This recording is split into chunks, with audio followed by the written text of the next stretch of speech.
విషయం ఏంటంటే for example మీరు సియాచిన్ తీసుకున్నారు. సియాచిన్లో కూడా ఒక సోల్జర్ మహా అయితే 4 to 6 months వరకే ఉండగలడు అక్కడ. ఆ తర్వాత ఆ సోల్జర్స్ని కిందకి తీసుకొచ్చి నెక్స్ట్ బ్యాచ్ని మనం పంపుతాం.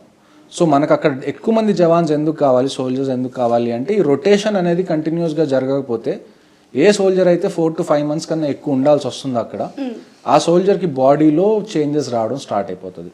అక్కడ హైజీన్ మీకు ఉండదు, చాలా రోజులు మీకు అసలు సూర్యుడు బయటికి రాడు, మీకు నీళ్లు ఉండదు, డ్రైనేజ్ సిస్టమ్ ఉండదు, అక్కడున్న మంచునే మీరు కరగబెట్టుకుని తాగాల్సి వస్తుంది.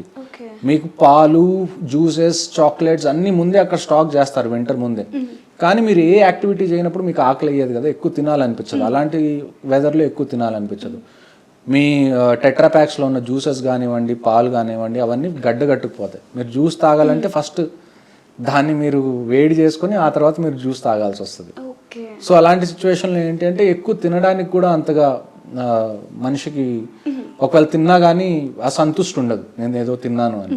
సో అక్కడ తినడం తగ్గిపోతుంది, హెయిర్ లాస్ ఉంటుంది, కళ్ళ సైట్ పాడైపోతుంది, ఆ తర్వాత ఇంటర్నల్గా కూడా చాలా ఇష్యూస్ వచ్చే ఛాన్సెస్ ఉంటాయి. సో అందుకని చెప్పి ఎవ్రీ 6 months మేము సోల్జర్స్ని రొటేట్ చేస్తూ ఉంటాం. సో ఇలాంటి ఫ్యాక్టర్స్ అన్నీ తెలుసుకున్నప్పుడు కొద్దిగా భయపడకుండా వాళ్ళ పిల్లల్ని పంపించడానికి కొద్దిగా ఈజీగా ఉంటుందని నేను అనుకుంటున్నాను.